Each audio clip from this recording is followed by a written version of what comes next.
अस्सलाम वालेकुम, क्या हाल है? सब लोग ठीक हैं?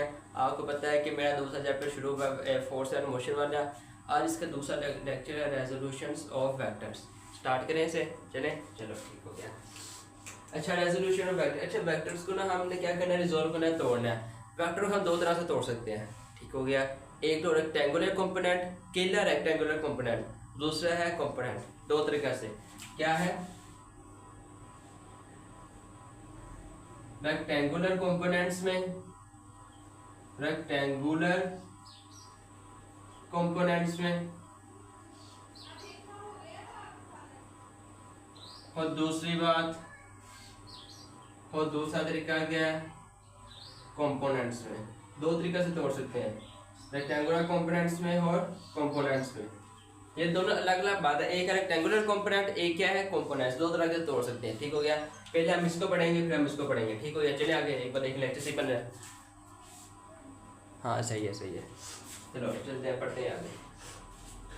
क्या पढ़ना है, रेक्टेंगुलर कंपोनेंट वो कंपोनेंट। पहले हम पढ़ते हैं रेक्टेंगुलर कंपोनेंट्स कैसे तोड़ना है रेक्टेंगुलर कंपोनेंट्स में, ठीक हो गया। चलो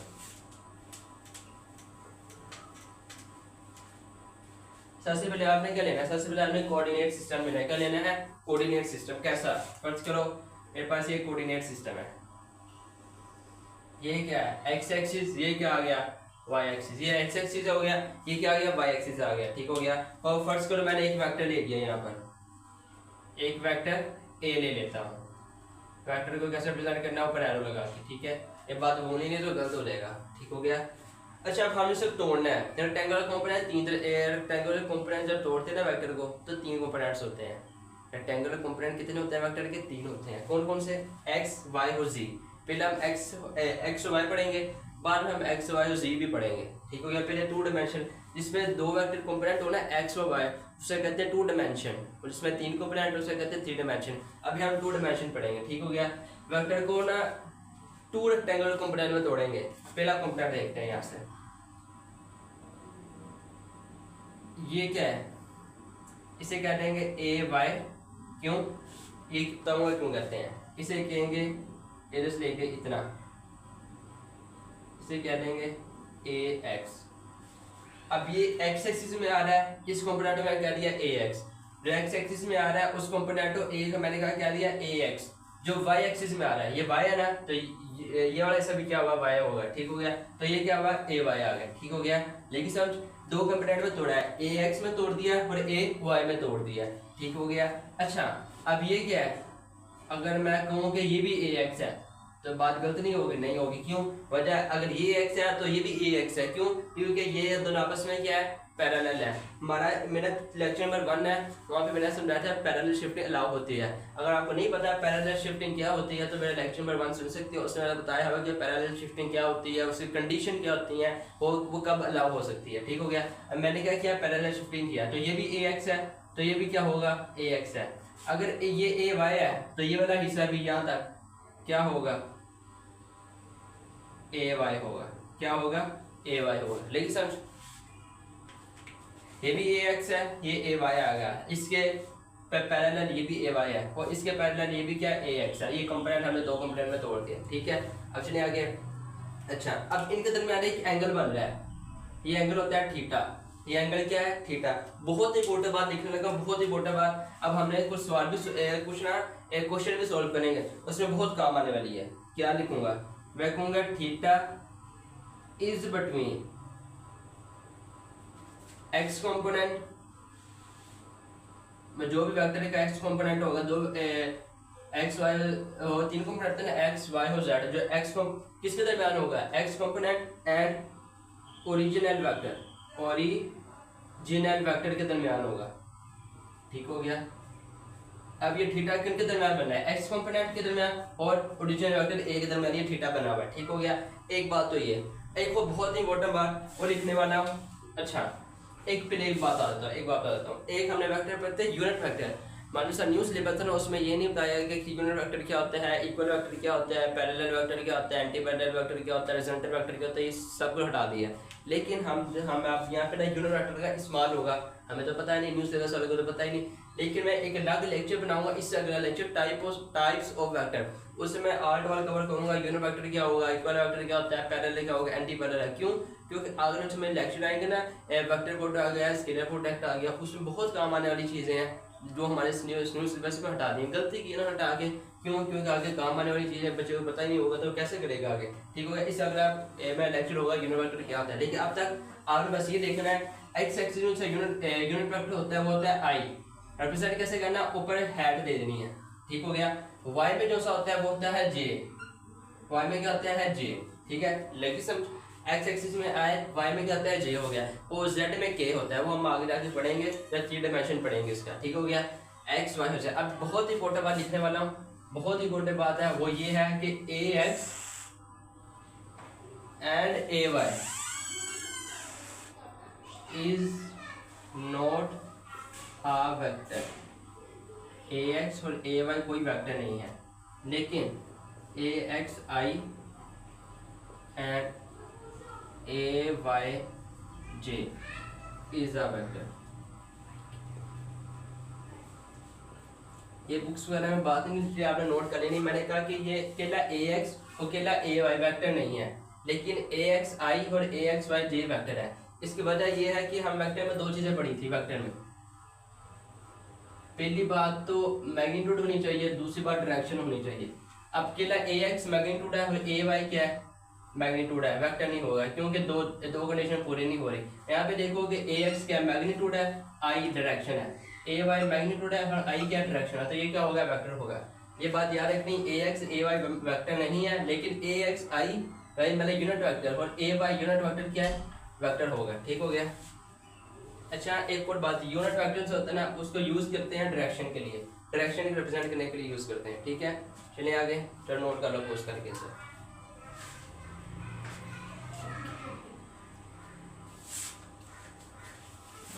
हो गया नोट, चलें, चलो।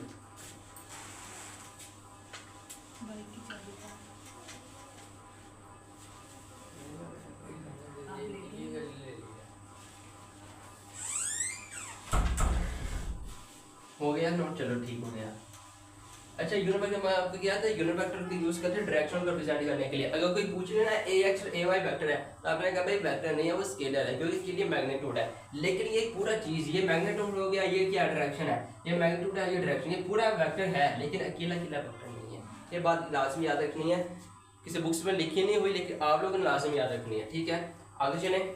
अच्छा, ये थाने कुछ पॉइंट्स लिखे थे, अब मेन लॉन्ग के सामने लॉन्ग आए तो कैसे अटेम्प्ट करना है वो आप बताने लगा, ठीक हो गया। अब मेन लॉन्ग की तरफ चलते हैं, लॉन्ग की तरफ, ठीक है।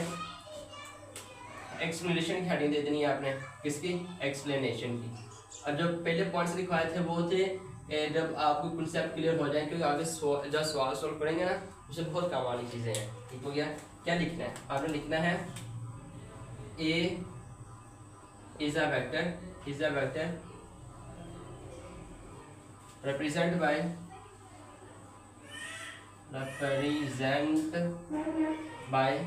एक मिनट, इसको मैं पॉइंट ओ कह देता हूँ, इसको पॉइंट मैं पी कह देता हूँ, इसको मैं पॉइंट एन कह देता हूँ और इसको पॉइंट एम कह देता हूँ। अपनी मर्जी से नाम दे दिए, ओ पी एन एम, आप जो मर्जी दे दो, ए दे दो, बी दे दो, सी दे दो, अपनी मर्जी से दे दो।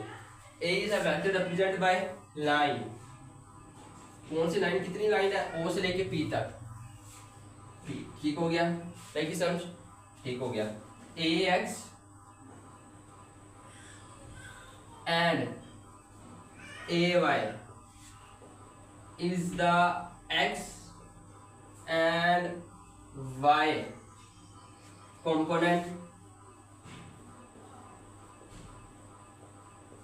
of vector a respectively। इसका मतलब क्या रिस्पेक्टिव, इसका मतलब ये कि x कंपोनेंट है, मतलब ax और ay कंपोनेंट किसके हैं यार, नहीं किस्म लगी, नहीं समझ रहे। रिस्पेक्टिव का मतलब 9 10 6 सालों से पढ़ते आ रहे हो। रिस्पेक्टिव का मतलब है ए एक्स, जो सब एक्स कंपोनेंट है ए का, और ए वाई वो वाई कंपोनेंट है ए का, आपको पता ही है, रिस्पेक्टिवली, ठीक हो गया। इसको नोट करो तो एक्सप्लेनेशन, बस जैसे एक्सप्लेनेशन लिखना है, ज़्यादा कुछ नहीं लिखना आपने, ठीक हो गया। हो गया, पोस्ट करके नोट कर लो।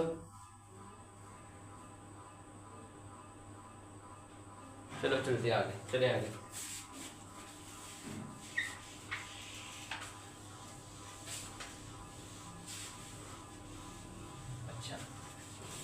अब ए एक्स और ए वाई क्या है, कॉम्पोनेंट्स है, एक्स और वाई कॉम्पोनेंट्स हैं, तो मैं ऐसे लिख सकता हूँ इसको। अच्छा एक और बात अब एक्सप्रेशन आपने लिख लिया बट ठीक हो गया। अब यहाँ पे हेडिंग दो स्केलर फॉर्म, फिर हम इसको स्केलर फॉर्म में लिखेंगे, स्केलर फॉर्म में, ठीक हो गया। मतलब कोई डायरेक्शन रूक्शन नहीं देखेंगे, के लिए स्केलर फॉर्म में देखेंगे, ठीक हो गया।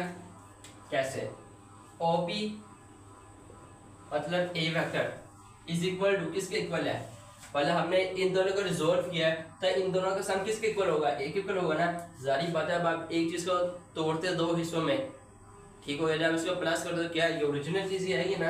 अगर मैं आपको मेरे पास 5 रुपये हैं, ठीक हो गया, तो मैं उसको 2 रुपये हो 3 रुपये में तोड़ दूँ, फिर मैं आपको 2 और 3 कितना होगा 5, वो किसके इक्वल आया, ओरिजिनल के इक्वल ही आएगा ना, है ना। OP is equal to N A O N plus N P, ठीक हो गया। कैसे भी लिख सकता हूँ, a is equal to a x plus a y, ठीक हो गया। अब पीछे एक और बात लिखनी है, एक बात लिख लेनी है,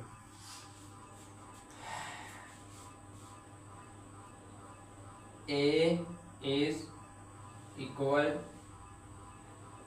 to the sum of magnitude, ये मैग्नीट्यूड है डायरेक्शन नहीं है, आपने मैग्नीट्यूड लिखना है, मैग्नीट्यूड, ये भी क्या है मैग्नीट्यूड का डायरेक्शन नहीं है, वेक्टर नहीं है, इस वक्त ये तो वेक्टर उस वक्त होता है जब मैं एरो लगा देता है, इस वजह हमने स्केलर फॉर्म ली है, स्केलर फॉर्म, ठीक है ना, वेक्टर है। Magnitude of a x and a y, ठीक है, नोट करो जल्दी करो इसे, फिर आगे चलते हैं। हो गया नोट, पोस्ट करके नोट कर लो, हो गया, चलो आगे चलते हैं।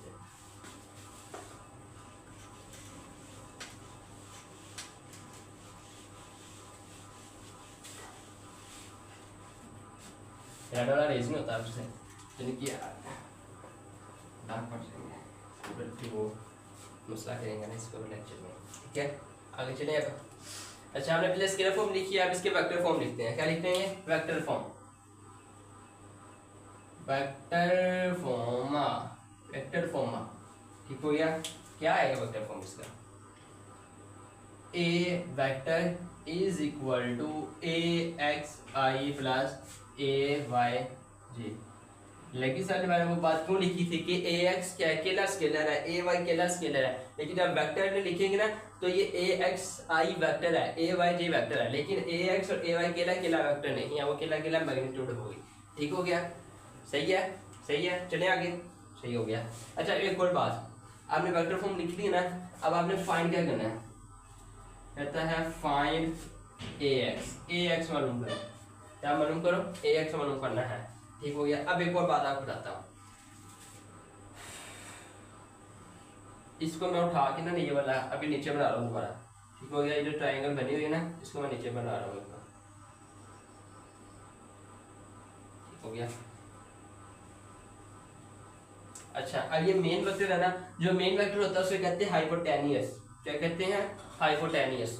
अब जो ये लाइन होती है इसे कहते हैं परपेंडिकुलर और इसे कहते हैं बेस, एंगल ये होता है थीटा। अब आपने बात क्या रखनी है, आपने बात ये याद रखनी है, बहुत इंपॉर्टेंट बात, कि थीटा के साथ हमेशा परपेंडिकुलर आएगा, थीटा जो सा होगा उसके साथ हमेशा क्या आएगा, परपेंडिकुलर। पहले मैं आपको बात लिख पाई है, क्या बात लिख पाई है, मैंने कहा था theta is between original vector and x component, ये क्या है, बेस का होता है x component, perpendicular y component होता है, ठीक हो गया ना। इसमें मैंने आपको इंपॉर्टेंट बात लिख पाई थी, मैंने कहा था लिख लो काम आएगी, ठीक हो गया। थीटा एक्स ओरिजिनल वेक्टर के दरमियान होता है हमेशा ही, जो जैसे मर्जी उल्टा सीधा सवाल आ जाए हमेशा आपने कहना है कि थीटा मेन वेक्टर और एक्स कंपोनेंट के दरमियान होगा, और थीटा के साथ हमेशा वाई कंपोनेंट होगा, मतलब परपेंडिकुलर होगा, वाई कंपोनेंट होगा, वाई कंपोनेंट मैंने परपेंडिकुलर कह दिया, एक्स कंपोनेंट को बेस कह दिया और ओरिजिनल वेक्टर को हाइपोटेनस कह दिया। अगर आप एक से मालूम करना चाहते हो तो आपने करना है cos theta is equal to base over hypotenuse, cos theta is equal to base over hypotenuse. अब बेस क्या इज इक्वल ए एक्स है, ठीक हो गया, बेस क्या है ए एक्स है, हाइपोटेनियस क्या है ए है, cos थीटा क्या आ जाएगा, पहले ए का मल्टीप्लाई होगा तो क्या आया a x is equal to a cos theta, a x equal to a cos theta. अब मेरे पास ये वैल्यू आ गई है ए एक्स की, x equal to a cos theta. ठीक है, नोट कर लो इसे, जल्दी करो, पोस्ट करके नोट कर लो।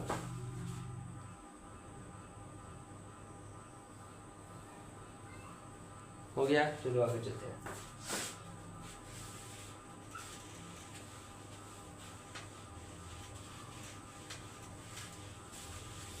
अब ए वाई भी मालूम करेंगे इससे, ए वाई कैसे मालूम करते हैं वो भी देख लेते हैं। ये भी ए वाई क्या मालूम करना है हमने, ए वाई फाइंड करते हैं। ए वाई मालूम करने के लिए क्या फार्मूला है, साइन थीटा, इसके लिए कोस थीटा है, इसके लिए क्या है sine theta is equal to perpendicular over hypotenuse. उसमें क्या है बेस और हाइपोटेनियस, इसमें क्या है परपेंडिकुलर हाइपोटेनस। परपेंडिकुलर क्या है, इसमें ए वाई है, हाइपोटेनियस ए है, साइन थीटा क्या आएगा a y is equal to a multiply हो जाएगा, क्या आ जाएगा a sine theta, a sine theta, a sine theta आ जाएगा। ठीक हो गया, अब पता चलेगा कैसे मालूम करना है। ठीक है, चले गया, चलो ठीक हो गया। अब इसके मैग्नीट्यूड मालूम करते हैं, क्या मालूम करने हैं मैग्नीट्यूड। अच्छा आपने ना पाइथागोरस थ्योरम पढ़ा हुआ है, क्या पाइथागोरस थ्योरम क्या पढ़ा है उसमें, हाइपोटेनस का square is equal to base का स्क्वायर इज प्लस परपेंडिकुलर का स्क्वायर। ये आपने पाइथागोरस थ्योरम में पढ़ा हुआ है। ठीक हो गया, इसको मैं यहाँ पे सोल्व कर लेता हूँ। ए हाइपोटेनस क्या है, ए मतलब ए का square is equal to base क्या है ए एक्स का स्क्वायर प्लस पी क्या है ए वाई का स्क्वायर। अब ये इधर भी अंडर रूट ले लो, इधर भी अंडर रूट ले लो, ये अंडर रूट से कैंसिल हो गया, ये क्या आ गया a x plus a y. ठीक है, ये मैग्नीट्यूड आ गई। ए की मैग्नीट्यूड क्या है ए एक्स का स्क्वायर प्लस ए वाई का स्क्वायर ओवर अंडर रूट। ठीक हो गया, लगी सन चले आगे। चलो डायरेक्शन भी यहाँ पे मालूम कर लेते हैं। अच्छा ना, एक वो बहुत ही इंपॉर्टेंट बात आता है, बहुत ही इंपॉर्टेंट बात।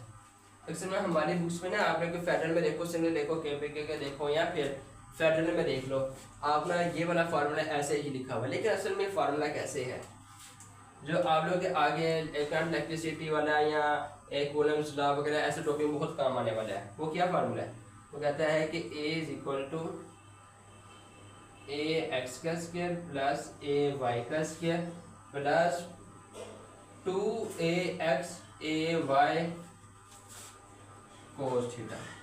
असल में फार्मूला ऐसे है। ठीक है, असल में फार्मूला कैसे है, ऐसे है ए एक्स का स्क्वायर प्लस ए वाई का स्क्वायर, या फिर आप ऐसे कह लो ना, मैं कहता हूँ, मैं जो मर्जी कह सकता हूँ ना यार। देखो अगर मैं कह दूँ ऐसे कि ए वन का स्क्वायर, मैंने एक्स को 1 कह दिया, वाई को 2 कह दिया, ऐसे भी लिख सकते हो ना, 1 कह दो 2 कह दो, ऐसे ऐसे समझ लो, जैसे मर्जी समझ लो। ठीक हो गया, असल में फार्मूला है कैसे है, ऐसे है। ठीक है, अब ये फार्मूला कैसे आता है, पता है कैसे आता है, अब देखना जरा। मैं कहूँ a1 का स्क्वायर प्लस a2 का स्क्वायर प्लस 2a1 a2 कोस, एंगल कितना बन रहा है इस वक्त, एंगल कितना बन रहा है इनके दरमियान,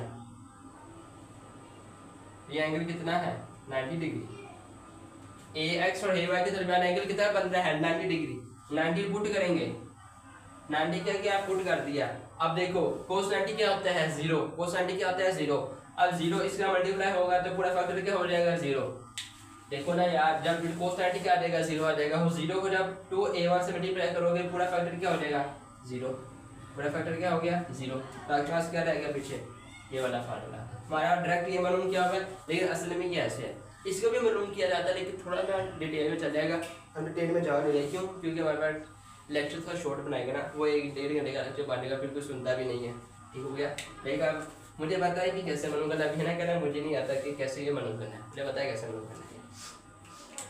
ठीक है, चलिए आगे। चलो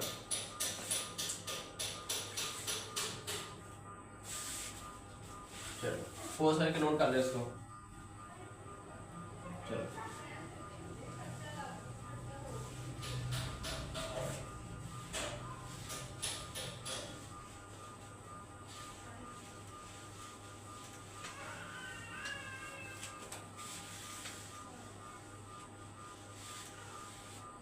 डायरेक्शन अब आपने क्या मालूम करनी है, डायरेक्शन मालूम करनी है। डायरेक्शन मालूम करने के लिए फार्मूला है tan theta is equal to a y over a x, हो गया। थीटा इधर रह गया, tan जाकर रिवर्स हो जाएगा, tan -1, आंसर क्या आया ए वाई ओवर ए एक्स। क्या इसको मैं ऐसे लिख सकता हूँ, tan थीटा ए वाई किसके इक्वल है, ए साइन थीटा, ए एक्स किसके इक्वल है, ए कोस थीटा। ऐसे भी लिख सकते हो आप, मतलब वैल्यू भी पुट कर सकते हो इसको। ठीक हो गया, ताकि समझ आप लोगों को क्या होगा। चलिए आगे भाग। अच्छा हमारा रेजोल्यूशन का टॉपिक यहाँ पे खत्म हो गया, 2 डायमेंशन का। अब सवाल हल करेंगे, फिर 3 डायमेंशन में भी चलेंगे। अगर एक्स एक्सिस जेड एक्सिस आ जाए फिर कैसे सॉल्व करेंगे, ठीक है। चलिए आगे हम, चलो बिस्मिल्लाह करते हैं आगे भी। इसके भी रेस करें था, पढ़ा लिखा हुआ है यहाँ।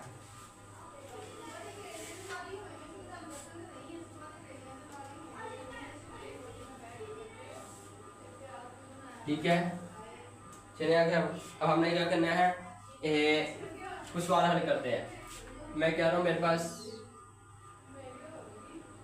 ये एक मेन वेक्टर ए है। मेन वेक्टर क्या है, ए, उसकी वैल्यू मेरे पास 30 है। कितनी है, 30 है। अब ये ए एक्स है, अब ये क्या है, ए वाई है। एंगल इसके दरमियान बन रहा है, एंगल वो कह रहा है इनके दरमियान दूसरा है, वो है 60। वो क्या है, 60। अब मालूम करो, करके देखो मालूम क्या आएगा आंसर, सॉल्व करो इसे।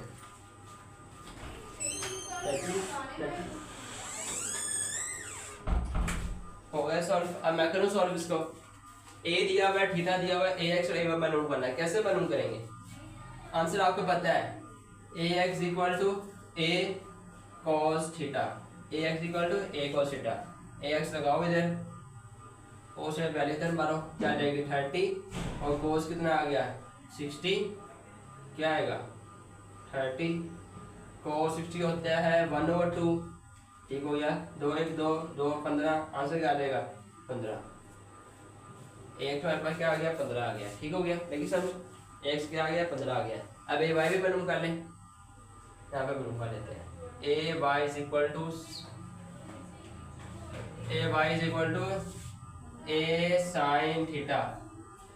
ए क्या है इधर 30, साइन क्या है 60, वही जो एंगल दिया है मैंने 30 60 होता है, ये होता है 0.866 60 होता है।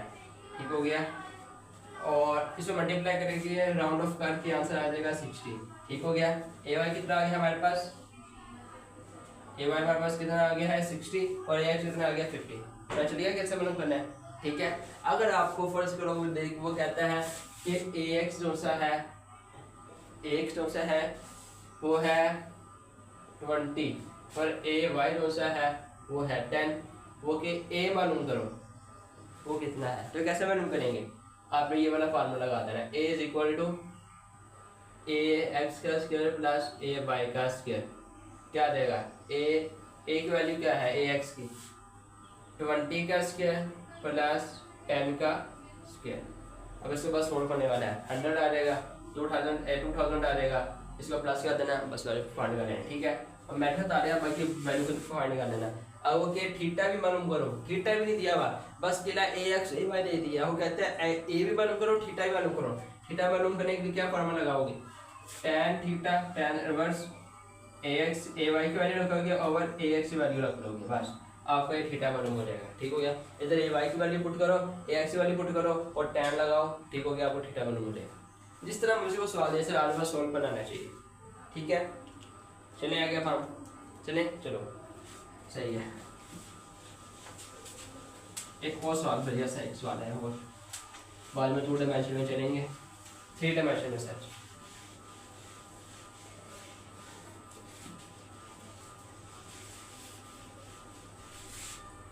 एक और सवाल मेरे पास, ठीक कोऑर्डिनेट सिस्टम है मेरे पास x और y। मैं कह रहा हूँ मेरे पास ये एक वेक्टर है, ये क्या है मेरे पास, एक वेक्टर a है। a वेक्टर वो देखिए समझ, एक बार बना लेते हैं समझ को नहीं। ये वेक्टर a है, क्या है a वेक्टर a है। ठीक हो गया, अब हमें कह रहा है कि ax मालूम करो, ए वाई भी मालूम करो, ए एक्स मालूम करो और ए वाई भी मालूम करो। ठीक हो गया। हाय अल्लाह, क्या करें, कैसे करें, कैसे करें, ए एक्स मालूम करें और ए वाई भी मालूम करें, कैसे करें, कैसे करें, नहीं हो रहा, बहुत मुश्किल है। करें फिर से करें, a x equal to a cos theta, x equal to a cos theta. अब उसने एंगल आपको नहीं दिया, लेकिन आप एंगल खुद निकाल लेना। देखो ए और एक्स के दरमियान एंगल कितना बना हुआ है, मैंने आपको पहले कहा था थीटा कट के दरमियान होता है। ये बात मैंने आपको पहले कही थी, जरा सवाल सॉल्व करेंगे ना उसमें बात बहुत काम आने वाली। एंगल हमेशा एक्स और मेन वेक्टर के दरमियान है। इसमें कितना बन रहा है 90 डिग्री, कितना बन रहा है 90 डिग्री। मैं आपको पहले कहा था कि बात इंपॉर्टेंट नोट कर लो, याद रखने वाली बात है। एंगल हमेशा थीटा एक्स और मेन वेक्टर के दरमियान ही बनना है, जो मर्जी हो जाए। ठीक है, अब यहाँ पे पुट कर लो, ए है, ए वो कहते हैं आपके पास फर्स्ट करो एक वाली दी हुई है 40 दे दी उसने, तो एक वाली पुट करो यहाँ पे जरा 40 कोस 90, कोस 90 क्या होता है 0, यहाँ से क्या आ गया 0। ठीक है, ए वाई भी मालूम करें जरा इधर, ए वाई भी, a y is equal to a sine theta. A कितना दिया है 40, साइन थीटा 90, थीटा 90 आ गया, साइन 90 कितना होता है 1, मल्टीप्लाई करके आ जाएगा 1 आ जाएगा। ठीक हो गया, मल्टीप्लाई करके क्या आ जाएगा 1 आ जाएगा। अब इसका मतलब क्या है, अब पूरा वेक्टर कहाँ पर है, वाई में है, जिसका कोई भी कंपोनेंट एक्स में है ही नहीं। अब देखो ना यार, मैंने आपको पहले ऐसे वेक्टर बनाया था, मैंने कहा था ये वाला एक्स है, एक्स कंपोनेंट है, ये वाला वाई कंपोनेंट है। अब पूरा वेक्टर ही आप उठा के वाई में ले गए हो, उसका एक्स कंपोनेंट क्या हो गया 0 हो गया, एक्स पे बनेगा ही नहीं उसका, एक्स पे बनेगा ही नहीं उसका। तो जब बना लो यार, आप ऐसे ना करके मैं बना रहा तो मैं कहा बना लो, आपने ऐसे बना लो, तो एंगल का बनेगा 90, तो फिर भी 0 हो जाएगा। देखिए सर, आप जो मर्जी समझो, आप ऐसे भी समझ सकते हो एक्स कंपोनेंट 0 है, आंसर से देख सकते हो कि एंगल कितना बन रहा है। चलो मैं कहता हूँ चलो ये ए एक्स है, जाओ आप लोग के आसानी के लिए ये एक्स है, एंगल कितना बना 90, तो कितना आ गया 0 आ गया। जिस तरह मर्जी समझ लो 0 ही आना है। अगर ये पूरा कहता है कि ए है, ए इधर है, ए इधर है, फिर आप देखो उधर, अब वो कहता है ए इधर है, चलो ऐसे सोल्व करके देख लेते हैं एक बार। नहीं समझेगी, नहीं समझेगी सर, हमें समझने लगी, समझाओ जरा, समझाते हैं बुझाओ। वो कि आपके पास एक मेन वेक्टर ये है ए, पूरा एक्स एक्सिस में ही है, पूरा क्या है एक्स एक्सिस में है, ये एक्स एक्सिस या वाई एक्सिस, ये वेक्टर ए है। ठीक है, ये पूरा एक्स एक्सिस में है, वैल्यू दी है 20, कितनी दी है 20 दी है। ठीक हो गया। अब कहता है ए एक्स मालूम करो और ए वाई मालूम करो। ए एक्स मालूम करें जरा एक बार इसका, ए कॉस थीटा, ए कितनी दी है 20 कॉस थीटा कितना है 0। कैसे, अब देखो ना, अगर एक वेक्टर ऐसे है तो उसका एक्स कंपोनेंट ऐसे है, अगर आप इसको उठा के इसके ऊपर सुपर इम्पोज कर दोगे, या फिर ऐसे समझ लो ए ऐसे है और ए वाई ए एक्स ऐसे है, या पूरा सुपर इम्पोज हुआ है पूरा ना, मतलब कि ऐसे था, ये ए था और ये क्या एक्स है, अब ये पूरा ऐसे हो गया। अब इनके दरमियान एंगल क्या हुआ 0। अब पहले अगर ऐसे था तो एंगल क्या था 90, ऐसे था तो कुछ ना कुछ एंगल बन रहा होगा, फिर जो हमने पहले स्टार्ट में बनाई थी। अब वो पूरा एक्स पे चले गया तो एंगल कितना बनेगा 0, एंगल कितना है 0। इधर मैं 0 जरा पुट करूँ जरा, cos 0 कितना होता है 1, cos 0 कितना होता है 1, तो आंसर क्या आ जाएगा 20, पूरा 20। ठीक है, अगर मैं ए वाई मालूम करूँ यहाँ पे जरा, ए Y A sine theta, a sign कितना होता है थीटा कितना है हमारे पास 0 है, तो साइन 0 होता है 0, आंसर इज इक्वल टू 0। मतलब इसका कोई भी कंपोनेंट y में है नहीं। जैसे जब ये y में था तो इसका कोई कंपोनेंट x में नहीं था, ऐसे ही जब ये x में आ गया तो इसका कोई भी कंपोनेंट y में है ही नहीं। ठीक है, लगी सम, अब देख लो जरा, यहाँ पे ax 0 था, अब इस सिचुएशन में ay 0 है। ठीक है, लगी सम, आगे चले, पोस्ट कर लो, पोस्ट करके नोट करो, जल्दी करो, पोस्ट करके नोट कर लो। हो गया 1 2 3 4, 1 2 3 4, हो गया भाई, हो गया। चलो आगे चलते हैं।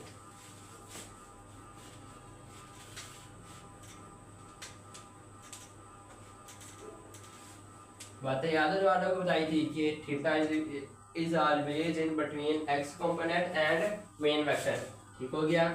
अच्छा लाजमी नहीं है कि आप एक्स और वाई ही लो, नहीं चलो ये बात बड़ों की बातें या बच्चे हो, बच्चों वाली बातें बताएंगे अभी आपको, कंफ्यूज नहीं करेंगे, लोग कंफ्यूज नहीं करेंगे आपको।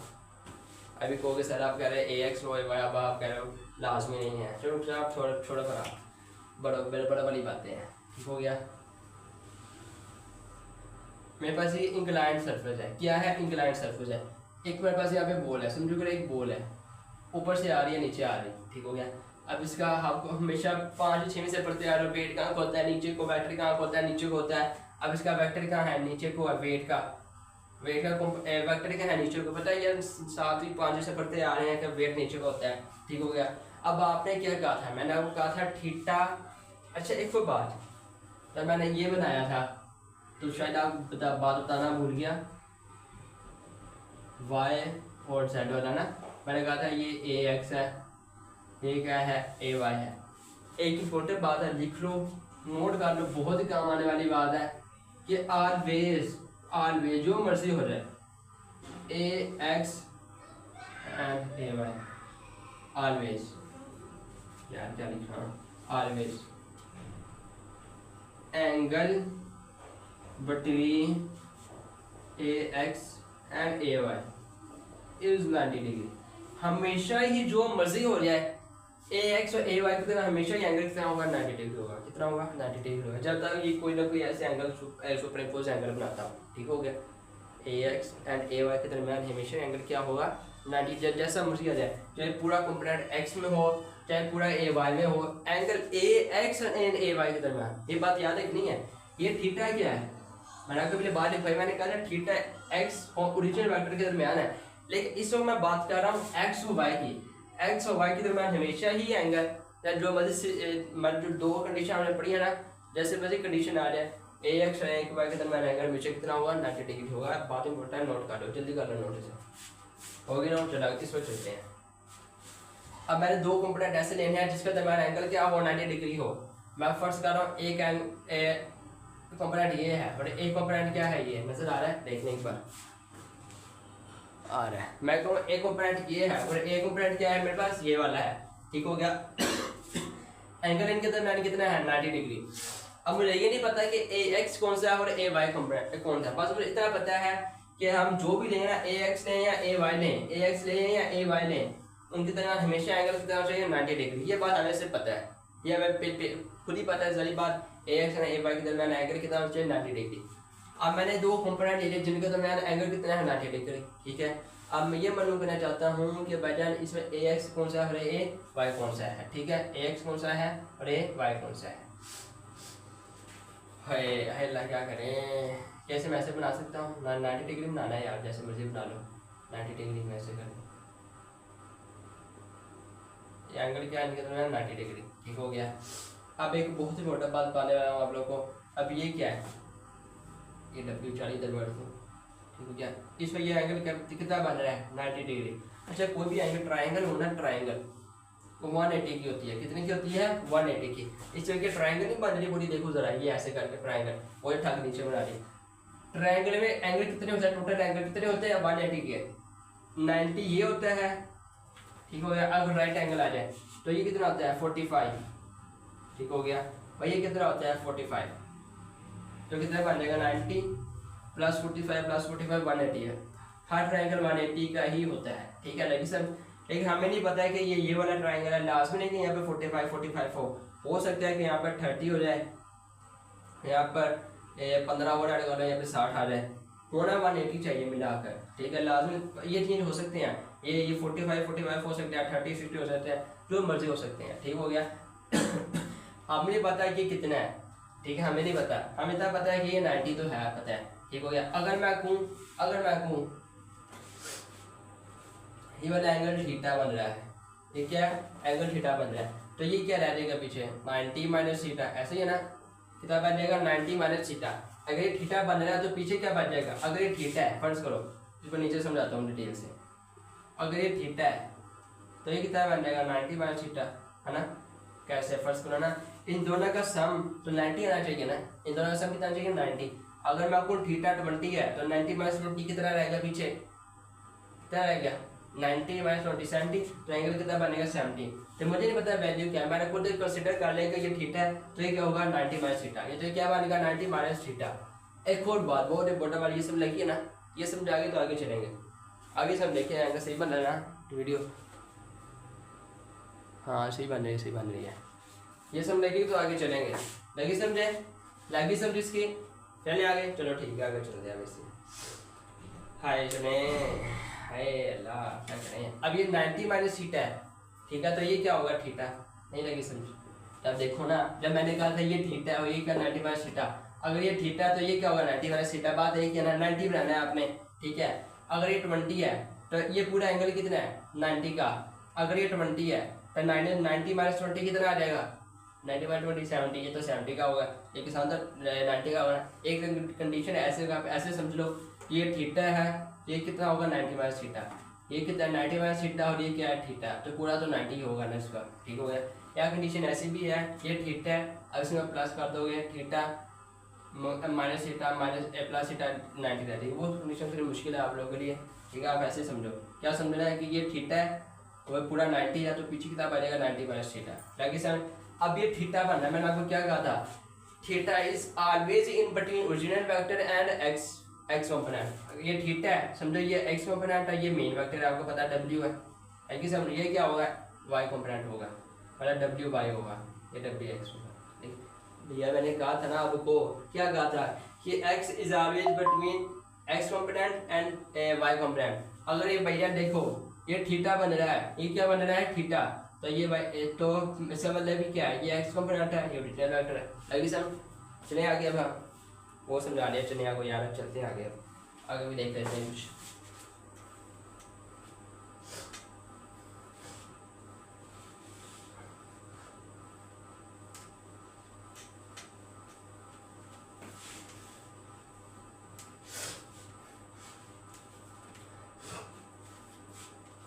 फिलहाल 2 डायमेंशन देखिए, अब 3 डायमेंशन देख लेते हैं। अब क्या देखते हैं 3 डायमेंशन। एक वेक्टर मेरे पास क्या है ए वेक्टर मेरे पास ए है, ये मेरे पास एक्स एक्सिस है, ये वाई एक्सिस है, ये जी एक्सिस है। अच्छा मैंने क्या बात की थी, एंगल एक्स और वाई के दरमियान कितना होना चाहिए 90 डिग्री 2 डायमेंशन में। 3 डायमेंशन में एक्स वाई और जेड के दरमियान एंगल 90 डिग्री होना चाहिए, एक्स वाई और जेड के दरमियान एंगल कितना होना चाहिए 90 डिग्री 3 डायमेंशन में। 2 डायमेंशन जब एक्स और वाई के लिए डिस्कस कर रहे थे, उसमें मैंने कहा था एक्स और वाई के दरमियान एंगल कितना चाहिए 90 डिग्री। देखो ये क्या बन जाएगा ए एक्स, ये क्या बन जाएगा ए वाई, इतना एक्स बन गया, इतना क्या बन गया ए वाई हो गया, एंगल कितना बना 90 डिग्री, ठीक है। लेकिन जब 3 डायमेंशन की बात करेंगे उसमें भी ये सीन है, मैंने कहा था एक्स और वाई के दरमियान एंगल कितना चाहिए 90 डिग्री। अगर ये भी क्या है ए वाई है, समझाते हैं पहले मैंने आप लोग को कैसे है, तो ये भी क्या है ए एक्स है, समझो ये क्या है, फिर ये है भाईजान ए जेड। क्यों, क्योंकि ए एक्स वाई और ए जेड के दरमियान थीटा हमेशा 90 डिग्री होना चाहिए। अब देखो इनके दरमियान एंगल कितने हैं 90 डिग्री, इनके दरमियान एंगल कितने हैं 90 डिग्री, इनके दरमियान एंगल कितना है 90 डिग्री। जजा से मुझे देख लो तीनों परपेंडिकुलर ही हैं, ठीक है। या नहीं, या एक और तरीका भी समझने का, आप कंसिडर कर लो कि ये वेक्टर इस वक्त यहाँ पर मौजूद है, हमने इमेजिन ही कर लिया, खुद ही इमेजिन कर लो, खुद ही इमेजिन किया हमने, ये क्या यहाँ पर आ गया, तो ये क्या बन जाएगा ए एक्स बन गया, ये क्या बन गया ए जेड बन गया, फिर भी निकला एंगल कितना हुआ 90 डिग्री। जैसे मर्जी आप क्वेश्चन कर रहे हैं एंगल 90 डिग्री ही आना है आपका, ये भी ए एक्स है, ये जेड है, तो ये भी ए जेड है, जैसे ये ए वाई है, ये ए वाई है, ऐसे ये ए जेड है, तो ये भी क्या होगा ये वाला ए जेड होगा, ठीक है। लगी सर, लगी है समझ, चलो चलते हैं आगे। नहीं समझ लगे भाई पीछे डाला थोड़ा सा, 20 सेकंड पीछे चलो दोबारा समझ लो, ठीक हो गया। पहले हमने ए की वैल्यू क्या लिखी थी मैग्नीट्यूड में, ए एक्स का स्क्वायर प्लस ए वाई का स्क्वायर। अब ये 2 डायमेंशन में थी, किसमें थी 2 डायमेंशन में, अब 3 डायमेंशन में क्या होगी इसकी वैल्यू ए एक्स का स्क्वायर, ये 3 डायमेंशन है ना, वो तो हमें 2 डायमेंशन पहले पड़ी थी ये वाली, इसमें होगी ए एक्स का स्क्वायर प्लस ए वाई का स्क्वायर प्लस ए जेड का स्क्वायर, ठीक हो गया। इसमें ये वैल्यू आएगी, ठीक हो गया। अगर मैग्नीट्यूड फाइंड करना चाहते हैं ए के तो क्या है, ठीक हो गया। चलिए आगे, चलिए आगे सब ये 2 डायमेंशन में थी, ये 3 डायमेंशन में थी, angle always in between x y and z 90 degree होना चाहिए। देख लो ये भी 90 है, ये भी 90 है, ये भी 90 है। ये ए वाई है, ये ए एक्स है और ये ए जेड है। या फिर ये भी ए वाई है, ये अगर इसको मैं इमेजिन यहाँ पे बना लूँ तो ये क्या बनेगा ए जेड, क्योंकि इसके पैरेलल आ रहा है। ठीक हो गया, ये क्या बनेगा ए एक्स। ठीक हो गया। हाँ ऐसे ये देखो, ये ऐसे तो ये भी एक्स बन रहा है ना, जैसे मर्जी कर लो यार, समझने वाली बातें हैं। ठीक है, चलिए आगे हम कि हमारा कंपोनेंट रेक्टेंगुलर कंपोनेंट पूरा हो गया। ठीक हो गया, रेक्टेंगुलर कंपोनेंट पूरा हो गया। और कंपोनेंट्स में चलते हैं, केले कंपोनेंट में। केले कंपोनेंट का पता चलेगा, इला किला है, जहाँ मर्जी ले जाओ, चाहो तो डेट पे भी ले जाओ उसे, जहाँ दिल चाहे वहाँ ले जाओ उसको, चाहे तो डेट पे भी ले जाओ कहाँ ले जाओ, डेट पर। किला किला है ना यार, किला किला बैठते, किला किला कंपोनेंट है, कोई कुछ पीछे आगे पीछे कुछ लगा ही नहीं, आगे कुछ कुछ है ही नहीं, तो चाहो वो तो डेट पे भी ले जाओ इसको। अच्छा ये क्या है कंपोनेंट से, पहले हमने रेक्टेंगुलर कंपोनेंट पढ़े थे। मैंने कहा था rectangular component is always 3। Rectangular component हमेशा 3 होते हैं, एक्स वाई हो जेड, बस एक्स वाई हो जेड 3 कंपोनेंट होते हैं रेक्टेंगुलर। कितने होते हैं रेक्टेंगुलर कंपोनेंट? 3, एक्स वाई हो जेड। लेकिन केले कंपोनेंट इन्फिनिटी होते हैं, इन्फिनिटी। फर्स्ट करो मेरे पास ये ए वेक्टर है, आप चाहो तो इसका एक कंपोनेंट ऐसे बना लो, दूसरा कंपोनेंट इसका ऐसे बना लो, तीसरा कंपोनेंट इसका ऐसे बना लो, चौथा कंपोनेंट इसका ऐसे बना लो।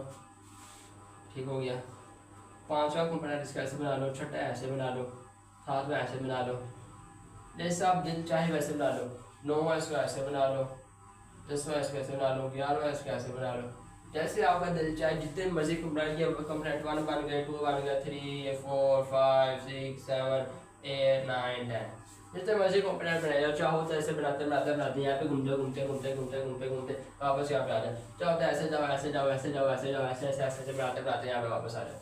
ठीक है, आप ऐसे कंपोनेंट्स बनाने हैं। रेक्टेंगुलर कंपोनेंट तो 3 ही है ना, एक्स वाई जेड, लेकिन कंपोनेंट के लिए कंपोनेंट इन्फिनिटी हो सकते हैं, जितने मर्जी बना लो। जैसे तोड़ते यहाँ पे जाओ, ऐसे ऐसे ऐसे ऐसे ऐसे ऐसे इधर आ जाओ। ठीक है, जैसे मर्जी जाओ, जैसे तुम्हारा दिल चाहे वैसे जाओ। ठीक हो गया, लाके सब। अच्छा अगला से लेक्चर आगे ना मेरा, वो है टाइप्स ऑफ वेक्टर। बहुत ही इंपॉर्टेंट लेक्चर है। आपको पता है कि हमारे सिलेबस में तो टाइप्स ऑफ वेक्टर दी नहीं हुई कि वेक्टर, इक्वल वेक्टर, के यूनिट वेक्टर क्या होता है, लेकिन हमारे से आगे टॉपिक्स आ रहे हैं ना, स्केलर प्रोडक्ट, वेक्टर प्रोडक्ट, उसमें बहुत काम वाली चीज़ें कि रिजल्टेंट वेक्टर क्या होता है, यूनिट वेक्टर क्या होता है, उसमें काम आएंगे। उसके आपने पहले लेक्चर सुने ना टाइप्स ऑफ वेक्टर। ठीक हो, ये ना समझो कि भाई सिलेबस में तो छोड़ो, नहीं, बीटा सीरीज वाली को लाजमी ही सुने। क्यों? क्योंकि ना एम डी क्या है, ई कैट भी तो करना है ना, उसमें लाजमी होगा। ठीक हो गया, चलो अल्लाह हाफिज़।